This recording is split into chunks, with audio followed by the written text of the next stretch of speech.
Hello all, welcome to Kavitha's kitchen. ఈరోజు మనం onion pakoda ఎలా చేసుకోవాలో చూద్దాం. ఫస్ట్ మనకి కావాల్సినవి శనగపిండి, నువ్వులు, ఉప్పు, రైస్ ఫ్లోర్, కారపొడి, ఆనియన్ అండ్ పచ్చిమిర్చి. ఫస్ట్ ఒక కప్పులో శనగపిండి, రైస్ ఫ్లోర్, ఆనియన్, పచ్చిమిర్చి యాడ్ చేసుకోవాలి. దానికి తగినంత సాల్ట్, అలాగే తగినంత కారపొడి, తగినంత నువ్వులు, ఇంకా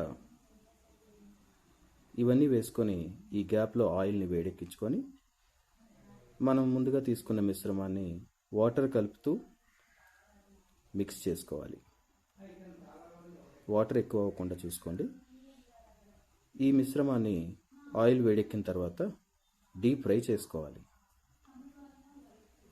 ఇలాంటి పకోడీలు చల్లగా వర్షం పడుతున్నప్పుడు తింటే ఎంతో హాయిగా ఉంటాయి కదా. మనం వేయించుకునే పకోడీలు మంచి గోల్డెన్ బ్రౌన్ కలర్ వచ్చేంత వరకు డీప్ ఫ్రై చేయండి. తర్వాత వాటిని తీసి సర్వ్ చేసుకోవడమే. Thank you for watching. Please like, share and subscribe to Kavita's Kitchen. Thank you.